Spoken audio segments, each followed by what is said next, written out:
ka-sisters, kukuha tayo ng sitaw. Ayan, ito yung tinanim na sitaw. Kasi yung nagpatanim ng palay ay tinaniman agad ng sitaw. Kaya may bunga na ang sitaw natin, mga ka-sisters. Ayan, mahaba. Ito yung ating lulutuin para sa baon ni Aya at ni Hana. Ayan, tamang-tama, may sitaw tayo. Ito ko na sa ako niyan. Lagay na din ang sitaw. So pag nakuha na tong mga bunga, mga ka-sisters, ay i-sprayhan kasi nga may punggos. I-sprayhan yan kasi may mga punggos. Ay, may pala pa. Ituloy lang natin ang kamay ko.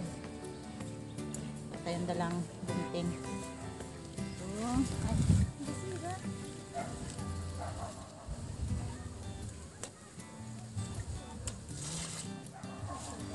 Ayan.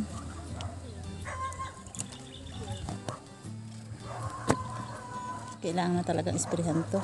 May ano siya. May insekto. Bali yung mga sitaw, mga ka-sisters, ay hanggang doon sa pinakadulo ng bakod. Ganda yung sitaw. Hindi na mabili ng 20 pesos.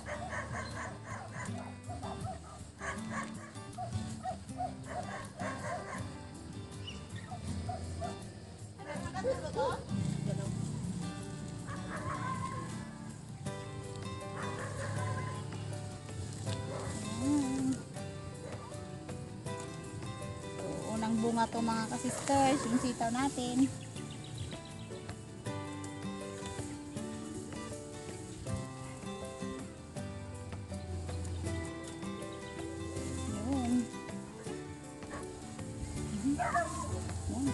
Fresh na sitaw.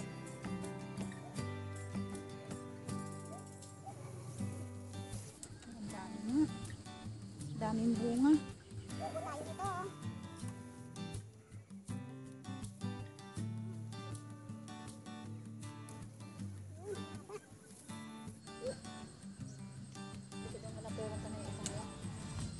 So, ang luto nito ay bukas kasi may pasok sila Hana bukas ng umaga. So, ako magluluto.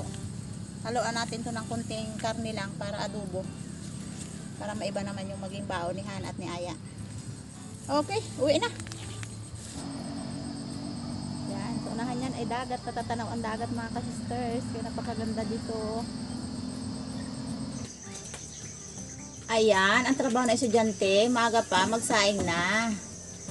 Kanin ba yan, Hana? Huh? Kanin? Bigas? Kanin. Siyempre kanin. Bigas. Bigas. Gagawing kanin. O ilang takal yan? 4. Kasi yan sa atin. Ay, magkasain pa pala tayo man. Ay, tama. Sige. Kunin ko yung dun bahaw. Eh, may bahaw daan bahaw? Kaduro na. Ganito ang tawag. Ay, di. Kami na lang. Magkasangag. Okay. Go.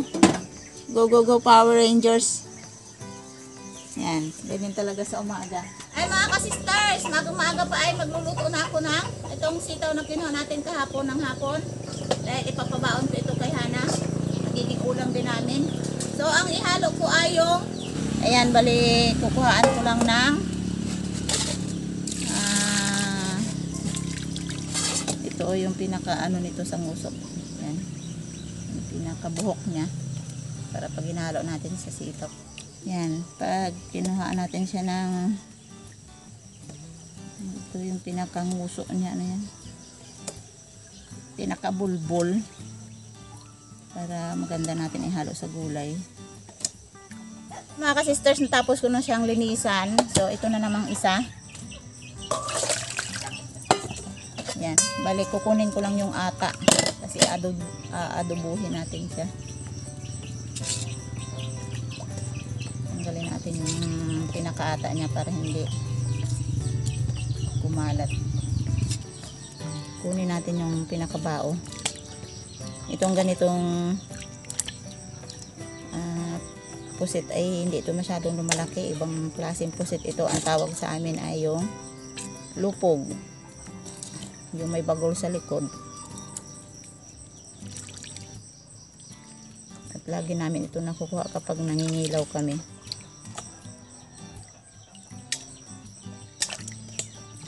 Tinta or ata.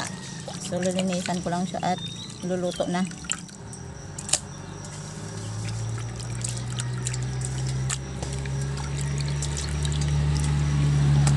Okay na. Ibasa muna natin yung ating sitaw.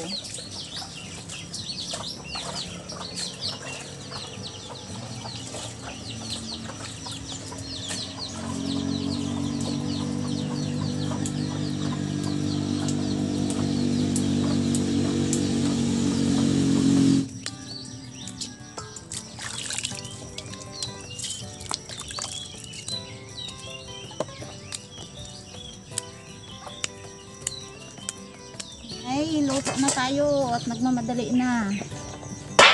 Ayan, bali, luto ko muna yung hipon sa asin para magkaroon ng lasa.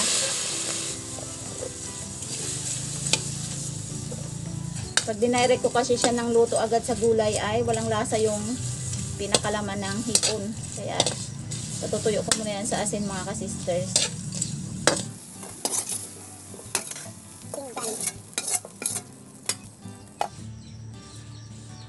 Kunting mantika lang.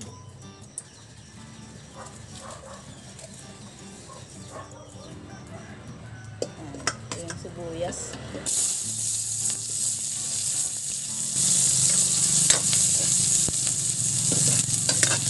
Sibuyas, bawang lang yung ating ingredients. Dahil ito yung available sa ating kusina. Okay. Lagay ko muna yung sitaw.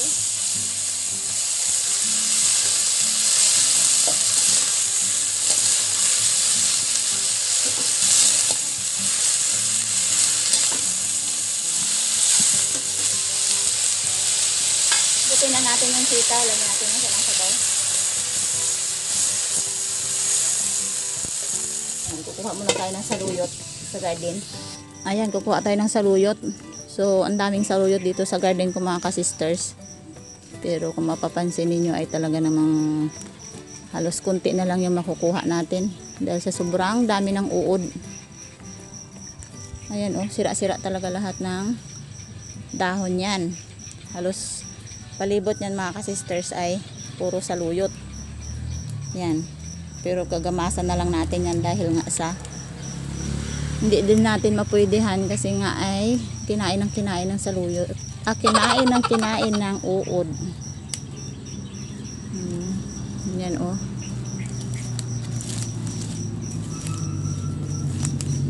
Yan talaga namang kunti na lang ang mapupwedehan natin sa saluyot na to. Magandang dahon dahil sa sobrang sira. Talaga namang hindi lang mais ang sinira ng uod. Lahat, pati mga gulay dito. Pinagkakain ng mga gulay. Isprehan mo ng isprehan. Wala din mapapala sa spray. Bingi na yung uod sa spray. Lambot na yung ating sitaw. So, itong karamihan ng hipon ay ilagay ko dito pero hatiin ko siya kasi nga gusto ni Aya at saka ni Hanay yung may dry din sila. So, pangpalasa lang yung hipon natin dito sa sitaw. At syempre, dahil luto na yung hipon natin, ay pwede na natin ilagay yung ayan, saluyot. Labong na may saluyot at saka ito naman ay sitaw na may saluyot. Masarap. Lagyan lang natin ng kunting pangpalasa yan. Patis! Yan. Lagyan ko ng patis-patis kasi nga may asin na yung ating hipon kanina. Parang atipid naman ng patis na to. Ayaw magpakuha yata eh. Ito lang. Pisil-pisilin natin. Yun. Okay. Ayan. Ito pag naluto ng mga ka-sisters ay pwede na nilang uulamin. Pwede na namin kainin. Okay. Kunting mantika pa rin ang gamit natin. Then puro gisa tayo ngayon. Pero na pagkama-sama na natin yan. Dahil last hour na ang ating niluluto ngayon mga ka-sisters dahil ipapakaon natin sa estudyante. Ito ilagay natin yung ating Lagyan natin siya ng paminta. Konting tuyo-tuyo lang. Ayan. Okay na yun. Tapos konting suka din.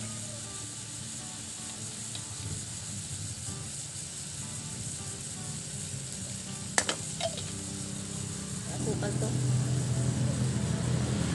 Tamis-tamis. Gusto kasi ni Hana at ni Aya ay medyo manamis-namis. Yan. Simpleng adobo lang mga ka-sisters. Pero masarap ito. Hi mga ka-sister! Hello po, Magkakain na good po morning. kami. Pray muna. Lord, maraming salamat po sa pagkain sa lahat in Jesus' name. Amen. Amen.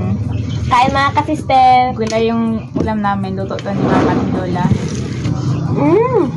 Sarap!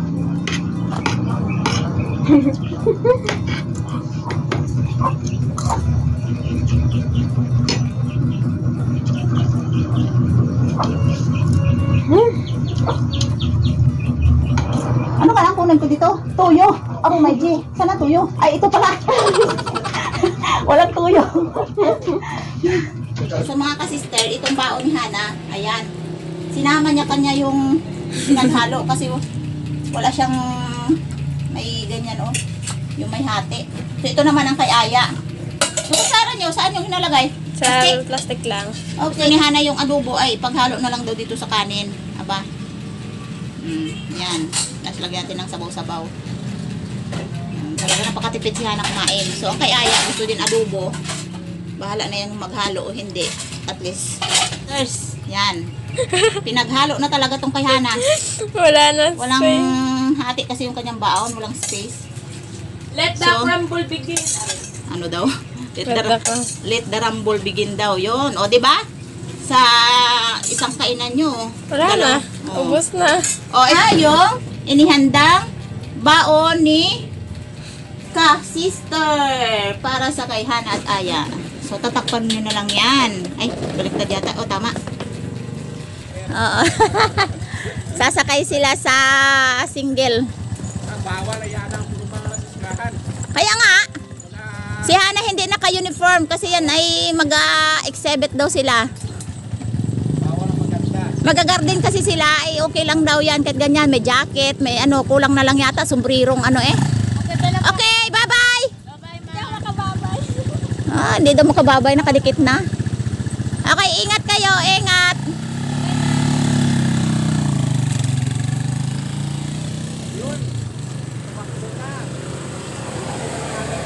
Anong luto lang daw yan, masarap. Sarap talaga. Sarap ng pakiram ng ano. Hipon, Sarap ang luto ni ka-sister. sinangag na hipon. Adobo na little cuttlefish. Cattle. Ano daw? Cattle. Cuttlefish at saka adobong hipon sa sitaw. Adobo, ginisang sita, may hipon. Adobong cuttlefish at saka ginisang hipon. Ayun alam May namin sitaw. yung nanay. Sarap. Si nanay nakaligoon na kundi pa. Ligo na ako kasi another ano namang naisipang trabaho. Exercise lang ba? Exercise. Magatinidor ako kasi may puset. Tama lang ba ang kuhat puset? Hindi masyado luto na eh. Tama lang. Gusto ni Hanay eh.